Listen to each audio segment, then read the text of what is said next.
Welcome to World of Marketing Podcast, a Foster Web Marketing production. Here's your host, Tom Foster. Hey everybody, it's Tom Foster, and here we are on the World of Marketing. And I am with one of my very best buddies on the planet and all time, Rem Jackson. I know this sounds weird, but can we be best friends? Just us, for real? I think we should all be best friends. We should be. Hey, buddy. Nice to be here. Nice to be back from my second visit on the World of Marketing. I'm excited. Yeah. That's right. This is a twofer for you. It sure is. I miss you're where you're sitting right now. I mean, I've played music with you down there. That's with right. your daughters, Mad Brenda, and we practiced till we broke Tori from Leonard Skinner's Freebird. That's right. She's like, she can't listen to that song without, glitching out. Yeah. So, I play the keyboards, and I don't know, it was a long time ago, but we had Tom had the fabulous idea that we should play at the Great Legal Marketing Conference, which I think we did twice. And I got your daughters to play all these old standards like the Doors and Leonard Skinner and we were doing clocks and a bunch of really fun stuff. And yeah, but that Freebird, that almost killed you. Yeah, that was though. Yeah, that did happen. That was, by the way, the night before. Because we practiced the full set on Wednesday night, and then we're doing the whole Great Legal Marketing Conference. I got to do all of that, and then we played the whole set or whatever, and I was so sleep deprived so badly. I mean, there was one moment the next morning, something happened. We don't have to go into it, and you yelled at somebody, and you don't yell at people. I did, and so I thought, I think I might need to go to the hospital, and. But it all settled down. But the funny part was, so I don't know if people, how many folks know the song Freebird. I'm sure most people do. But anyway, the drums on that are impossible because there's a lot of, just, bum, and it just keeps going. And then it does it again and again and again. And we had your buddy playing the lead who played it just like the guys from Leonard Skinner. I mean, that was off the charts. Anyway, we finished, and she said, and then, she did that for me, not for Dad. She did that for me. And she said, I will never play Freebird again. And I'm sure I felt that's off the list. So I miss that. I miss hanging out. That's the drum set right back there too. I miss all that. Yeah, that was good stuff. And LA Woman we did, that was great. And a lot of fun. We played a lot of classics. That was we did. We did the Stones. Give Me Shelter. Give Me Shelter. That's right. I know. It was a good time. I can't get them to play those songs again. You can't. No. Well, you said they're only doing it for me anyway. So right. Somehow. We did Clocks again. We could probably get them to do Clocks, but. Which is a really. But now fun Tori's song. out there, out west, kind of close. She's out in San Francisco and not in the band anymore, sadly. I could probably get Cole to do it. No, absolutely not. Cole's playing drums with us now. He'd probably be down to playing some Freebird. It's most kind of you, sir, but no thank you. Yeah, but get him, let him know. Give him about a couple months to work out. You need to get a certain level of stamina. He's good. Else. Well, that's good. Well, anyway, yeah, so we've known each other a really long time. I was thinking about that, was back in, and we talked about this on my podcast. And here's a plug for my podcast. It's called Prosperity and Something Greater. And you can get that anywhere you get your podcasts. And I'm really just focusing on the idea about what is prosperity. I wrote a book called Podiatry Prosperity, which is really about marketing, any business. But I wanted podiatrists who I work with to know that it was for them. So I called it Podiatry Prosperity. But I started to pay attention to that word. And it's an interesting word. And when you really start to try to dig into it, it encompasses so much more than success, so much more than mindset, so much more than wealth and wealth attraction and service. And it just goes on.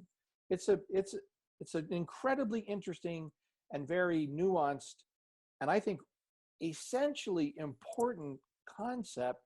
So I've been investigating it and been inviting really prosperous people. And when you listen to other people talk, and Tom was a guest on mine, we're releasing your episode very soon, and you just get to hear everyone has, I mean, the similar but really different take on it.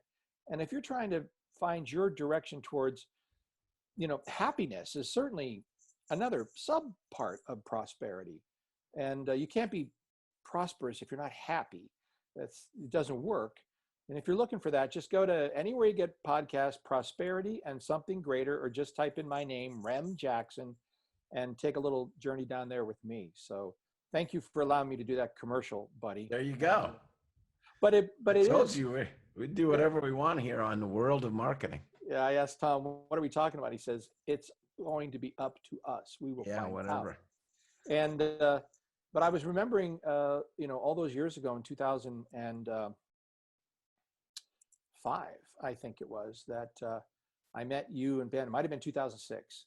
I met you and Ben, and we recounted, that story about how we met each other. And I think we even did on the other, because we like that story. It's a great story for us. But we were out in the parking lot and just catching up with each other. And you were standing by your truck that could be like a pickup truck or not a pickup truck. The Ridgeline. Yeah, it was.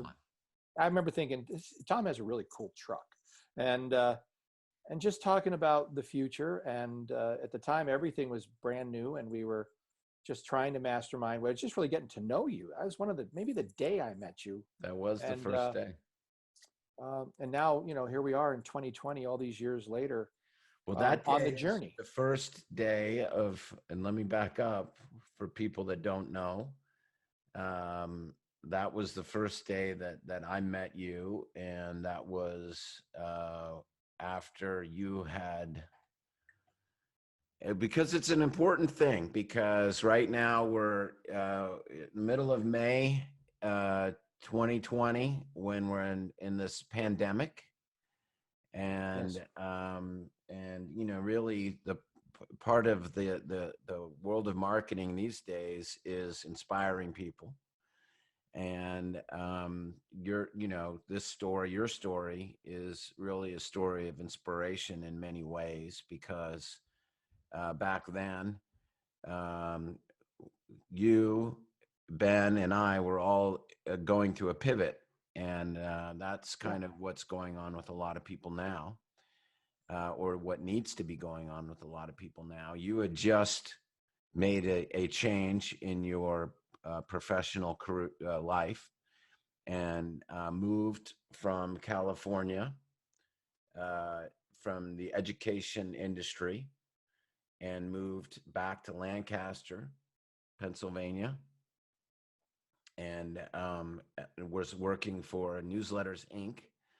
and back to an old buddy of yours, and your mission was to create seminars and conferences promoting lawyers and doctors. Am I on it so far? Yeah, you're right. I mean, and the reason that happened, I used to work with that company years ago, and it was called the Doctor's Press. And then when we were at the Doctor's Press, we developed a newsletter called Classroom Connect, which was for K-12 educators and how you use the internet. And by the way, when we started, CompuServe, AOL, and Prodigy, all of those things were competitors to the internet. I can remember going up to White Plains, New York, in a little chartered airplane and meeting with the people from Prodigy, which was a joint thing, I think, between IBM and well, it was IBM's, I guess, and they were telling us how, oh yeah, the internet is going to fail because all these states are it's just these systems, it's going to fail, and Prodigy is going to take over the world. And it was really about 6 months later, they were closed and done and gone. And of course, so we've been there from the very, very beginning, and of all of that stuff. But the idea behind the seminars for lawyers and doctors came from some extremely successful professional development events that we had done in K through 12 industry for internet using, online using educators, which were really strange people back then. They were like the guy and the woman that just had a Mac and knew how to use it and was trying to help everybody understand a little bit about it.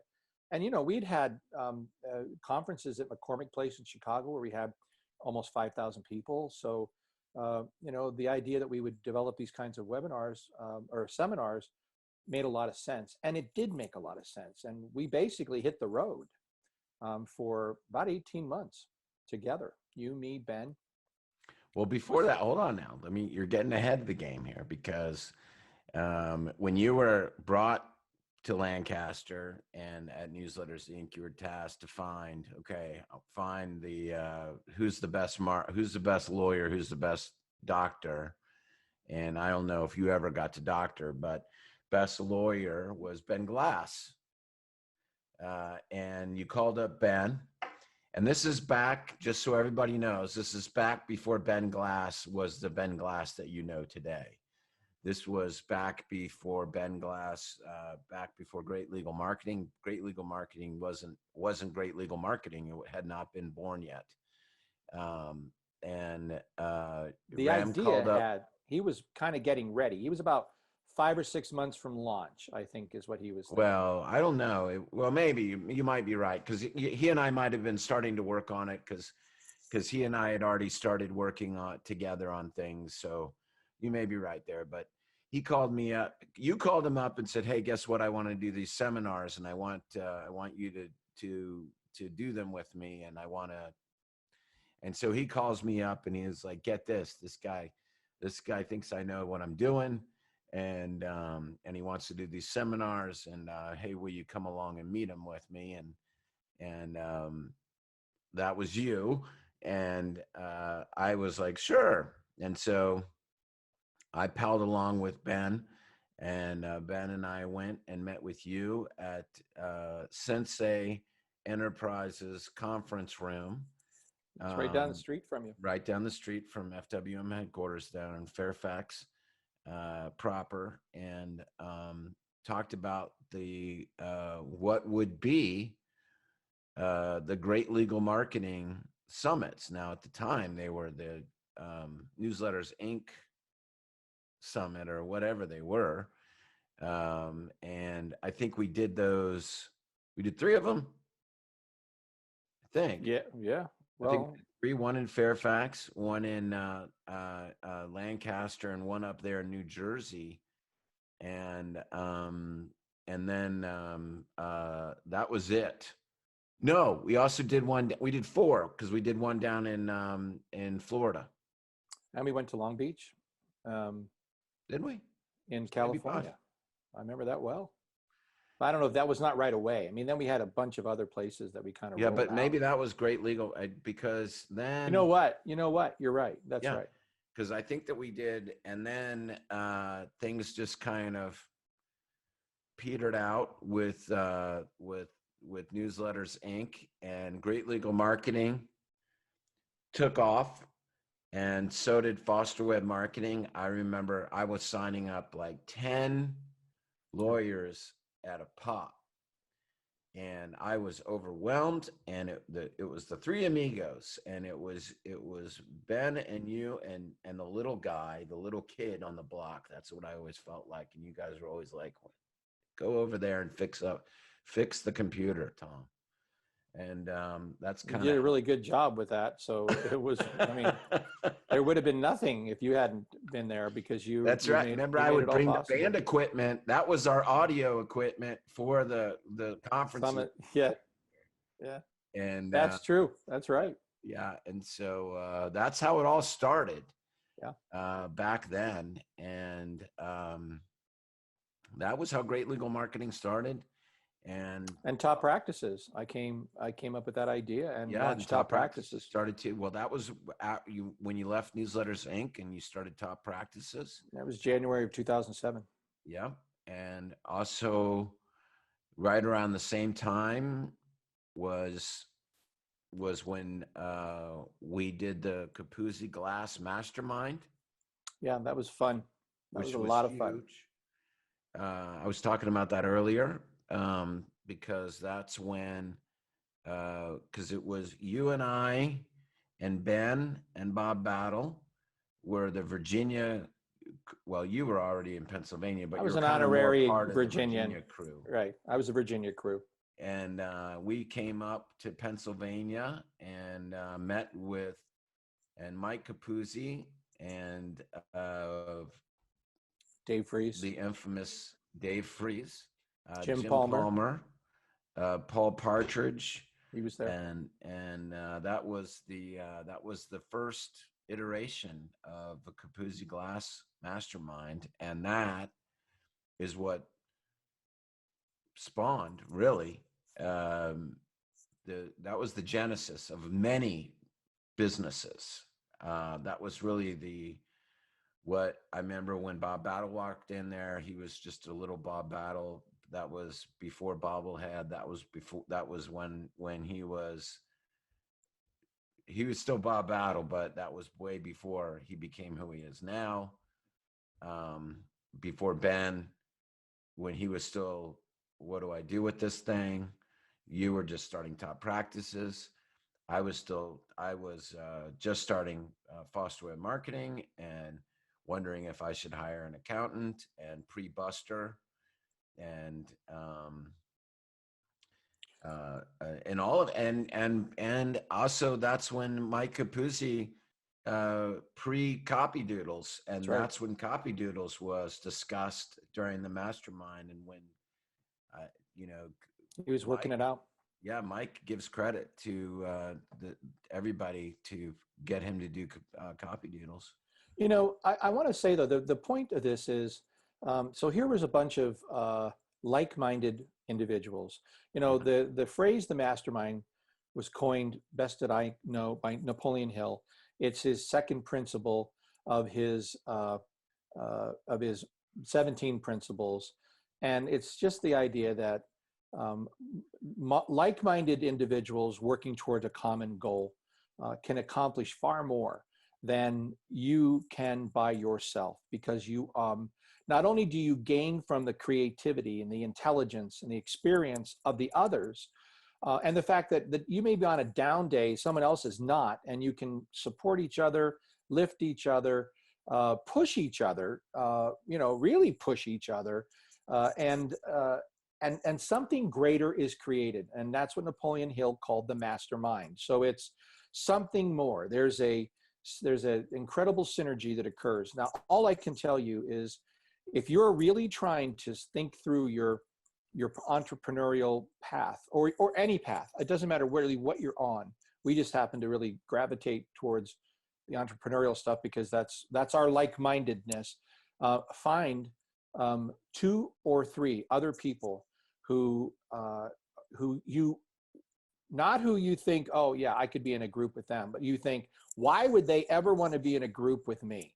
What could I possibly do? These people are awesome. That's who you want to be in a room with.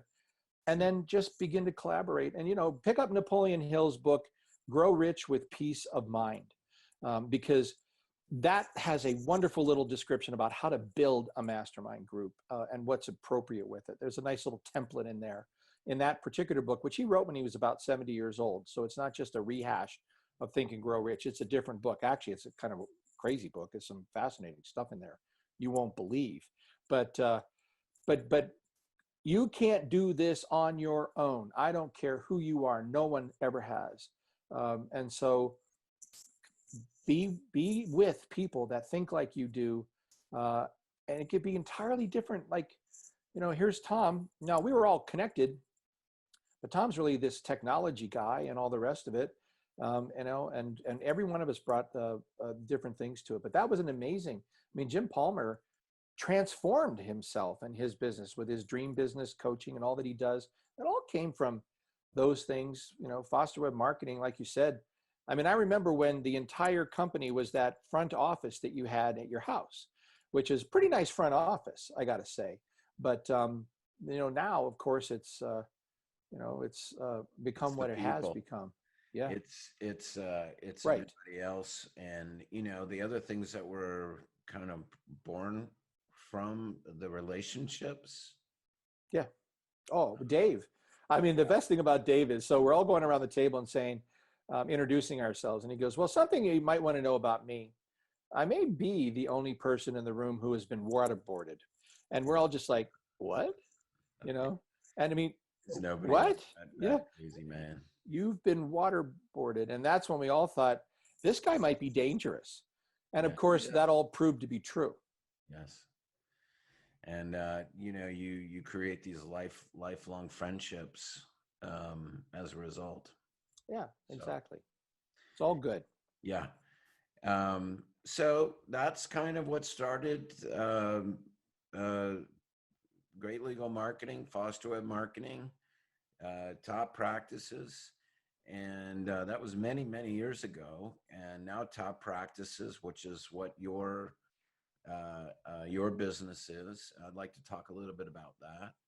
Top Practice is a marketing, a marketing world. And more than that, really. It's just kind of a place that podiatrists, it's mainly for podiatrists. Right. Anybody. And you have, over the years, helped so many podiatrists, doctors all over the country and world to success.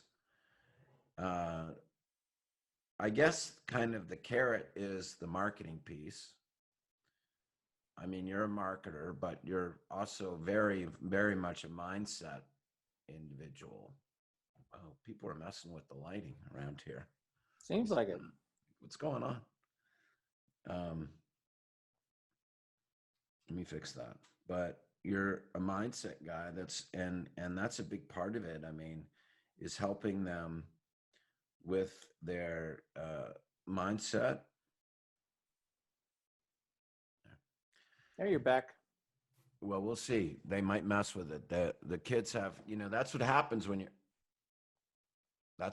when you're working at home, because the kids have control over all kinds of things, and you never know what's going to happen. So they brought it back up for you, apparently. Well, now you're gonna. They don't really know that I'm doing this right now with you, or maybe they do, and they think. Yeah. Either way, it's all good. Well, I mean, I'll just say about Top Practices, when we first started Top Practices, it was really apparent to me that podiatrists, I mean, this is true of really all professionals, they're trained, they're highly trained to do what they do. And, our doctors are just great doctors. They're fabulous people. They're wonderful, caring. The depth to which they care about their patients just blows me away. And the things that they have to deal with kind of blow me away as well. That the things that can happen to people's lower extremities are, in some cases, just shocking, and they give them back their lives. And so that's the first part that's really wonderful about that. But they're not prepared in the slightest to deal with the challenges that come along with owning a small business. And all of the ones that I work with have small businesses, from 1 to 7 podiatrists as an average. I'd say that's who we really work with. So, I say in the Prosperity podcast that prosperity is a function of, at Top Practices, a function of marketing, management, and mindset. And so originally my goal was simply to teach people how to market better, and we use our 4 pillars of marketing system, and it just works. If you do it, it works really well. But I have a deep But when you interest. market so well, these other things start happening, right? They start falling apart, right? Right. These exactly. Well, that's what happened. Success causes other things to fall apart. Yeah. So most podiatrists, most business people who didn't really, everybody's an on-the-job learner. I'm an on-the-job learner. You're an on-the-job learner. And so almost everybody is. But what happens with podiatrists is they tend to learn from the people that originally hired them, who didn't know anything about running a practice either. And so you can do well at lower volume levels, but when you start to have a lot more, when you fill somebody's reception room every day with exactly the kind and the mix of patients that they want and the numbers that they want to be able to become really profitable and successful, all of the things that they used to do to manage their practice, they just don't work any longer. And so you have to learn how to really work through other people, how to be committed to systems, how to know your numbers, how to really understand the way your practice can be run by an A team of people and run like a Swiss watch. And so before I started Top Practices, I met Dr. Peter Wishney, who you just interviewed, Peter, last week. And, and Peter came up to me after. It was apparent during the seminar that I did. I did it for the AAPPM, the American Academy of Podiatric Practice Management, which is really who I first met in podiatry. And I loved that group. I loved the board of trustees. I loved their mission. And we had a tremendous first meeting. And then we put a small meeting on in Columbus, Ohio. Peter came to that. And at the end, he came up to me and he says, I'm really fascinated and interested in this stuff. I want to help podiatrists, with their management, just the way you just did today with all the marketing. And through the day, it would become apparent in just the interactions with the group that Peter was exceptional already. And the best part about Peter was he wasn't there to show me, hey, here's what I know. He wasn't there to say, well, yes, but did you know this? He didn't do any of that. That man just said, hey, here's somebody else I can learn from. And I want to learn from you. And maybe I could teach something. And I just said, well, I don't know you and you don't know me, but let's get to know each other. And he became like the second Top Practices member, and just proved to me over time who he is as a person, integrity, and his skills. And he's the best student ever. He'll absorb, and he's still doing that today. He still participates in more stuff, gets more courses. He's just trying to learn like a sponge. And then he takes it and he makes it a little bit better.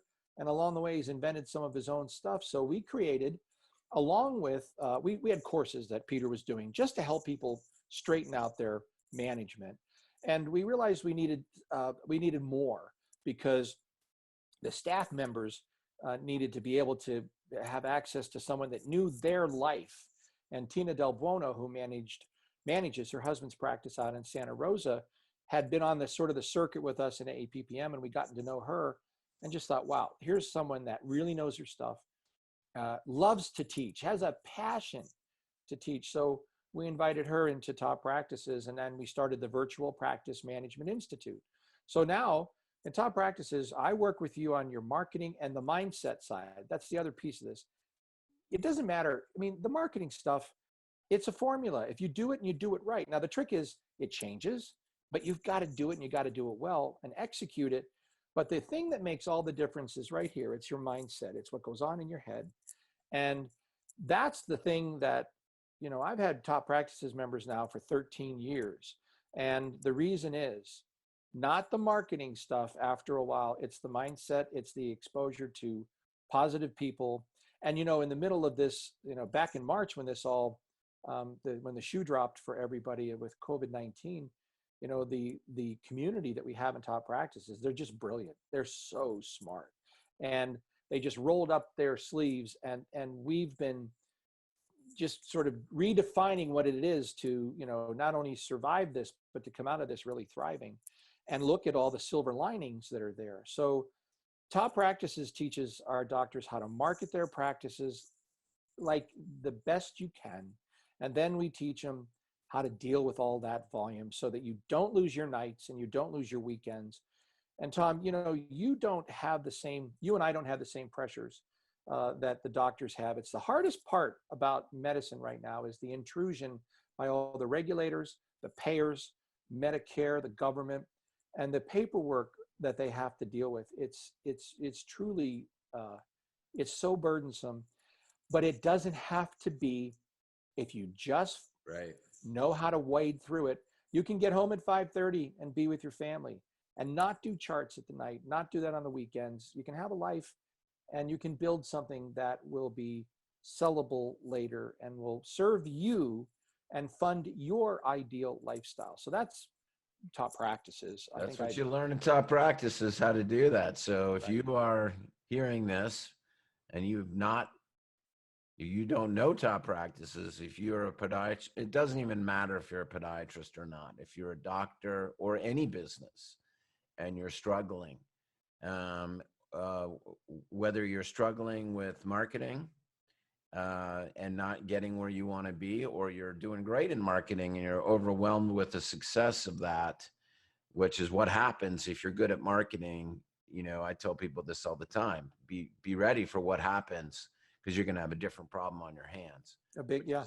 The business that comes is what you're talking about. Like, well, another doorway into the world of top practices is you can go to Amazon and buy my book called Podiatry Prosperity. I already talked about it, but that's for every business. If all you lawyers should have a copy of Podiatry Prosperity. I could have called it Legal Prosperity, and it would be almost perfect for you. Change the name out. Yeah. Yeah. Right.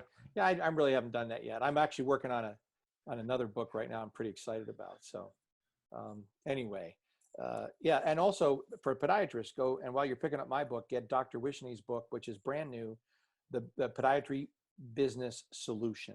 Both of those are reference books that'll never leave your desk. Yeah. Very good. When you were talking about, I was looking over and I was trying to, hold on one second, because you brought up Tina, and just as a little side thing is that Tina's son makes guitar cables. And she reached out to me, and they're Caulfield cables. So here's a little plug for you guys out there, Caulfield cables. So I went out and bought a whole bunch of these great cables for my guitars, and they come in. These are blue ones. I got orange ones too, and they're just fantastic. So thanks, Tina. And they're beautiful. They're very well made. And so if you're a musician, you don't really know the difference with stuff. You're like, what's the big deal with cables? You don't know about stuff until you start buying it and using it. Like, what's the difference between why do I have 50 guitars back there? Well, there's a difference between those guitars. And I remember when Tina started. New one back there, Rem, right there. Yeah, is that the blue one? That's my new ES 335. Yeah, anyway. Nice.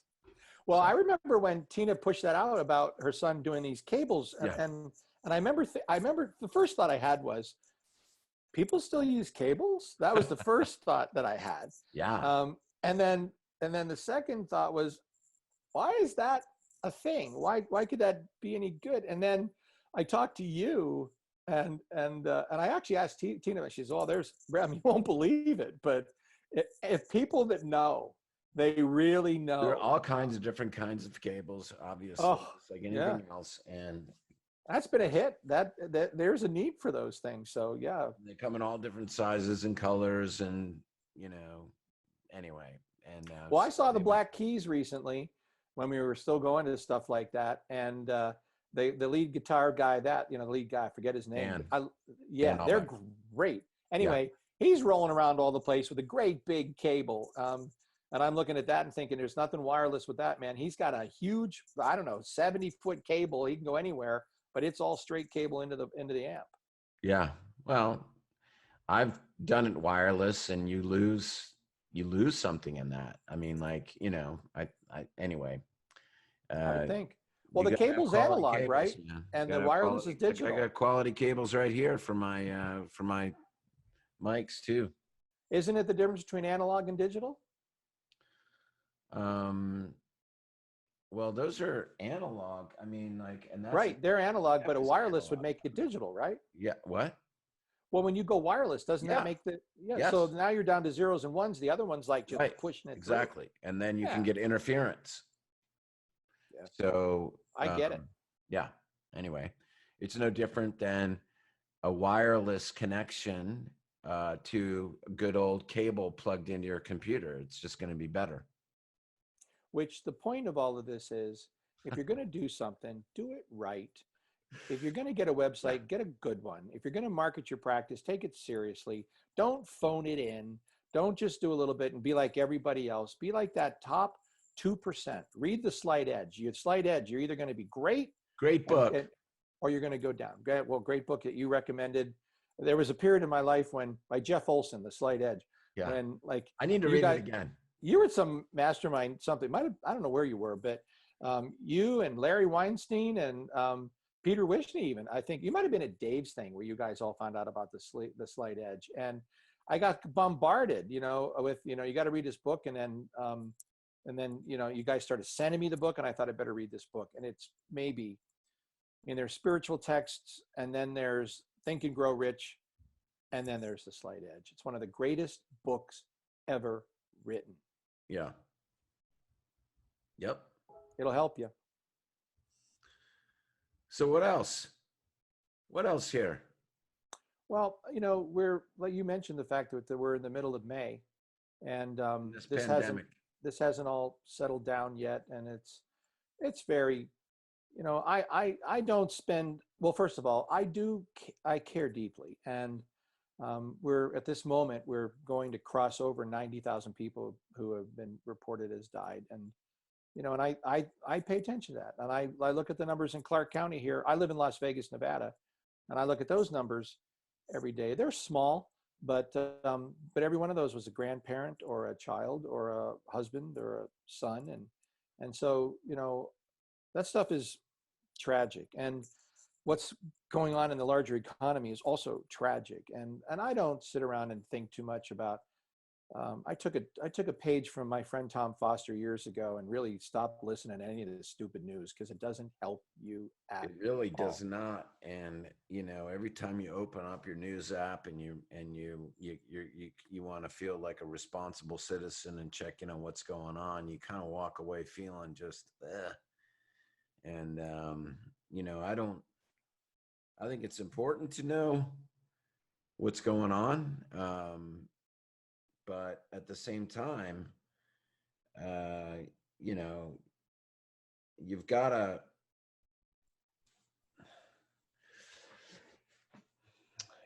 look at things as the glass is half full. And yes, it's very tragic what's going on. But it's a terrible time. Yeah, but the silver linings are everywhere. They're absolutely everywhere. I mean, the game board has been thrown up and brought down. So the question is, what are the opportunities for us? And that's kind of the thought, I think, that, a direction for us to take our conversation right now. And,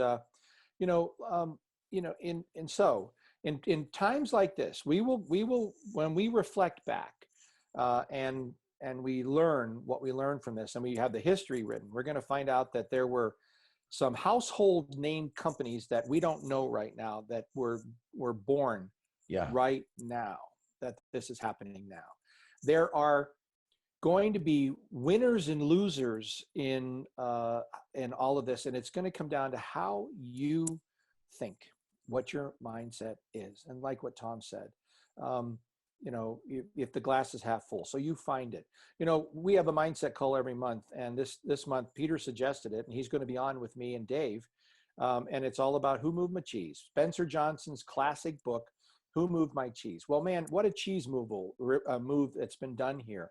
And so the question is, what are you going to do, as Tom used this word much earlier, to pivot? What are you going to do to say, all right, now let's look at all of this.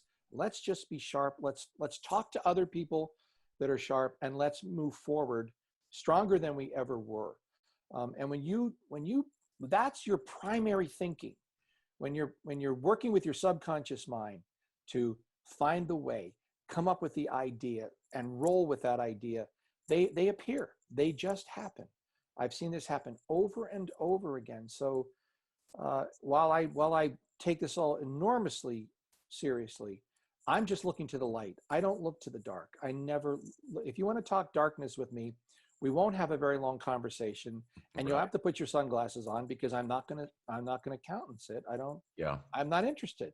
I'm only interested in the light. And for all of you right now, rethinking how we're going to go about this, and marketing, communicating.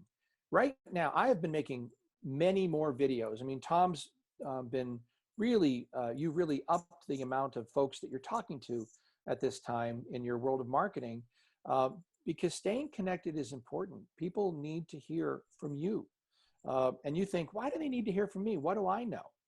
You know as much as any other person on the planet, and you have help and advice that you can give to your clients, to your patients, to your customers. And so be thoughtful about it, and find your way forward, but don't sit around and hide. Double up on your social media. Don't wait for it to go back to normal, because It won't. Going to be a normal that's not going back to anything like what it once was. Right. That's not happening. Yeah, there will be a normal, but we don't know what that looks like right now. And it's not going to be what it was. No. And so, it might be better. May well be better. I think that depends upon your view, right? I mean, like it's going to be better if you look at it like it's going to be better. And find it. You can choose to have it. Oh, this is nowhere near, but nowhere near like what it was before. Yeah, you can have that attitude towards too, and a lot of people will. And I don't. And for many of us, great, good, have that attitude, because I'm not going to have that attitude. Well, that reminds me of my favorite quote by Eric Hoffer. In times of change, the learners will inherit the earth, while the knowers remain well prepared for a world that no longer exists. Yeah. Start studying, get engaged, pay attention, watch what the smart people are doing. Ask yourself, go back and look at your cost structure. Why am I spending money on this stuff? Yeah, pivot. Pivot, figure out other things that you can do, no matter what your business is. When we're talking to podiatrists, and I know that you talk up to them all the time, but, like you could be offering, podiatrists, you got to bring your feet to me for the most part, but you don't always have to do that. Well, that's been an outcropping of this, because now they're all, before this happened, I had one doctor doing telemedicine. He was kind of experimenting telemedicine, with it. exactly. Selling supplements, selling, shoes. Maybe you weren't selling shoes before. Many of you do, but maybe you weren't selling shoes before. Now there's all of the shoe stores are closed. You can't go to shoe store now. And now, maybe this is the time where you should be doing them, or other things that you should be selling that you weren't selling before. Now's the opportunity. Well, in terms of telemedicine, one of the positives that has happened, we'll see how well this sticks, is that the CMS, which kind of governs all of these requirements and restrictions, HIPAA, all those things that you know about, they've relaxed some of the ability to actually do patient visits over phone. Actually, they now have it so you can even have codes to bill over audio only too. But imagine this now. So for these doctors, one of the things that we're working through at the moment is all of them are restoring, they're coming back. By the middle of June, everybody will be at about 100% of their pre-COVID volume. But now we've got to do this in a way that keeps everybody sort of separated, keeps people separated, safe, and all the rest of it, clean, checks. But what if you could have a portion of those folks that didn't need to, get the wheelchair into the van, drive an hour to see their doctor, come down, do all of this, deal with all the rest. You could just FaceTime it and take a look at it and do the check. Now, in podiatry, Tom, they need to put their hands on people very frequently. That kind of care needs to be delivered in face to face. But follow-up visits, and you can see so many people in such a short period of time when you're doing with telemedicine. It's just a chance to become way more efficient and lean into it and actually try to enjoy it. And again, you have to enjoy like all the changes. So, everybody's experienced these Zoom meetings, like, hello, what? There's some really good parodies online and whatever.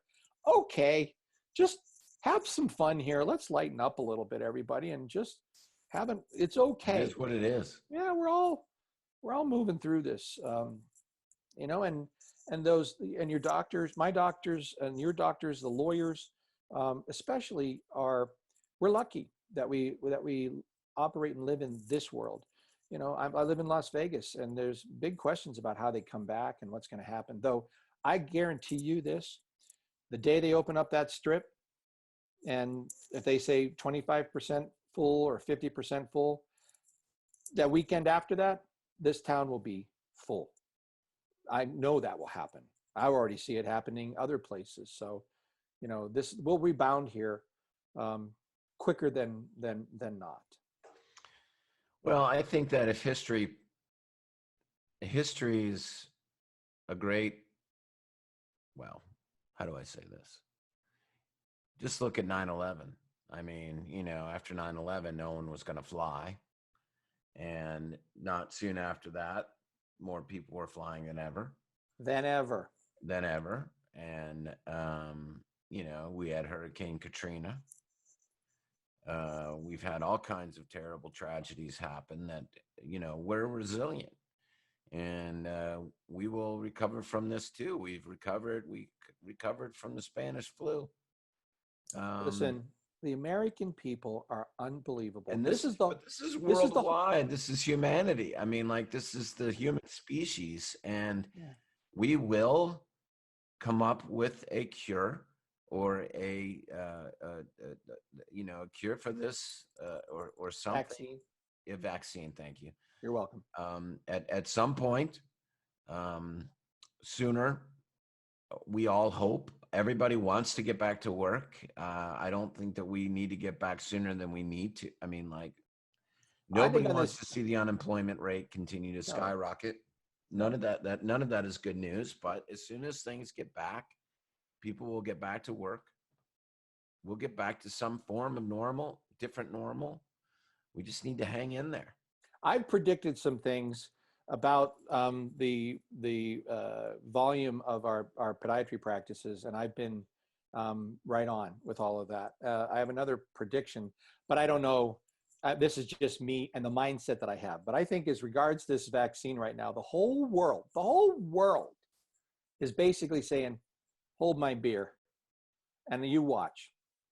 They're going to do something miraculous, and we're all going to be like, I'm so glad I held your beer, because the world's going to do it. That's how I think it's going to shake out. We'll see.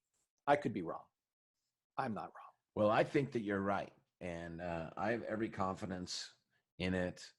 And, you know, I share in your optimism all the time. And, you know, you're one of the people that I look to and turn to when I'm feeling down and I need a little bit of a kick in the ass. I love your story, and I kind of want to end this on one of my favorite Rem stories, the lion in the. Okay, can you hold that for a second, because I want to make a point, and then let's go to that. Yeah, go ahead. I love that story. Yes. I like it so much I put it in my book. But Stephen Covey, in his incredible book, The 7 Habits of Highly Effective People, talks about what you can influence and what you can't influence, what you can be concerned about. And he calls it your circle of concern. So our circle of concern is everything that's happening globally, both with the virus and economics and all the rest of it. But we can't do that much to impact it. But you have your circle of influence, and that starts with yourself, and then extends out to those you love and you hold close and dear. It moves out to your friends that you care about deeply. And then if you're like most of us, you have a little larger group. So when I make a video and I send it out to my list, or we put it out on social media, that's still my circle of influence. And I'm trying to raise that and make it better like that. I can't come up with a vaccine. I'm not running the show economically, but I am running top practices, and I'm affecting the mindset of myself, my family, my friends, and my members. And you can do that too. People look to the light. And if you are one of the ones that are speaking about the light and the possibilities and what we could do. That's all people really want to hear. And the ones that don't, I mean, you can't help them. You can just keep trying, and one day they might show up. I just wanted to get that in, Tom. So, and now you may continue with that wonderful story that It's your I did not story. make up. So I want you to tell it because, and I want to just kind of set it up where I think that I came to you, this was many years ago, and it was during a great legal marketing. It was in Chicago. Yeah, and I know where we were sitting when I told you this story. Yeah, and I remember too. And we sat down and we were having a beer, and I was feeling kind of down about just like where things were going, and about the business, and I was feeling not in control, and just kind of lost. And so with that, tell everybody what the story. Yeah, so I'm going to tell it the way I originally told it to you. It was a lion, and then later I for some reason I changed it to a tiger. But in my book, if you read it, you'll be like, "What? Is it a tiger?" And Tom's like, "Dude, it's not a tiger. It's a lion. You told me this story, lion, a long time ago." So in print, it's a tiger, but today it's the original lion story, which I heard years and years and years ago from just one of those really cool Indian Swami guys somewhere that just told this story. And I thought, that's a really, I will never forget this story. So Tom was having some business issues, and he was feeling like he couldn't impact it. And so I told him a story about a lion. And so the lion's out in the jungle, and having a pretty good day, and walks out and into a clearing, and he sees all these gazelles or whatever they are that they consider to be breakfast, lunch, or dinner. And the lion looks at him, and the lion thinks, you know what? I'm hungry. I'm really hungry. I haven't had a good lion snack for a while, so I'm going to just run down one of those gazelles, and I'm going to have myself a really good a meal. So the lion takes off, runs down one of the gazelles, brings it down, and spends a really long time just eating as much of that gazelle that lion wanted to. And it was a lot. So the lion's all done, and finished, and says, that's awesome. Now, you know what I want to do now? I want to take a really good lion nap, a big, long lion nap. So the lion hopped over, went back into the jungle part, and he saw this cave. And he thought, good spot for a nap. So he hops into the cave, and there's kind of like the foyer of the cave. But then over in the corner, there's another hole, and there's another little like room back in there. So the lion just jumps through that hole and looks in and goes, perfect, perfect. So lion just curls up, lays down, and says, I'm going to take me a great big lion nap. Just goes to sleep. Sleeps a long time, really long time. While he's in the cave sleeping, little spider happens to wander into the cave too, and looked at that very hole that the lion had jumped into, just maybe an hour or so ago, and thought, that's a perfect place for me to spin a really awesome spider web and get me some lunch. So she got to work, and she's going back and forth, and she covered the entire hole with this gorgeous spider web. Next thing you know, she's eating some flies and a couple other things, and she's just had the time of her life, had a really good meal herself, and heads off to wherever little spiders like to go take their nap too. Long time later, the lion wakes up. He looks around and he goes, hey, where's the hole that I jumped through? Because the spider web is completely covering the hole. And he walks up and he goes, man, there was a hole here before. I don't know what I'm going to do. I mean, and he's pacing back and forth. And he's like, this is terrible. I don't know what I'm going to do. So he lays down, he thinks about it. And then he thinks a long time about it, and he comes up with no solutions. And he just keeps laying there until finally he passes away. And then after enough time, there's just a pile of bones laying where that big king of the jungle the beast that could bring down anything he wanted to, ran, and it was the top of the predator chain, just laid there and died because at any moment he could have just jumped right through that little spider web. It's just a little spider web. But he said, I can't do that.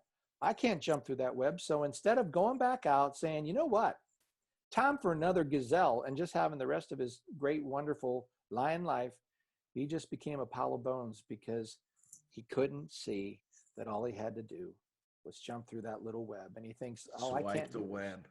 Move away. I told you that, and you were like, I'm the lion, man. And you went right back and you did all the things you needed to do, and you solved all of it. Never. I might go sleep in the cave and there might be a spider web, but never will I turn to bones. Never. In the cave. But you were turning to bones. That's where you were. You were like, I can't do it. And that's really the message for everybody. Don't turn to bones and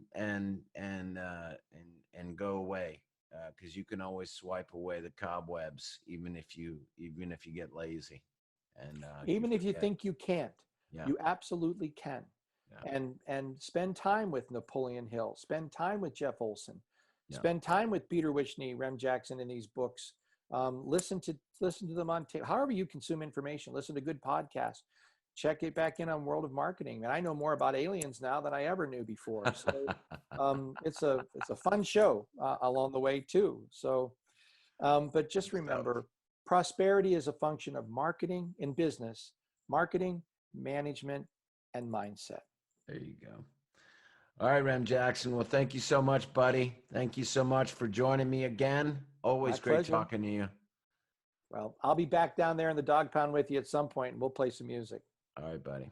All right, everybody. This has been Tom Foster and my buddy Rem Jackson on the World of Marketing.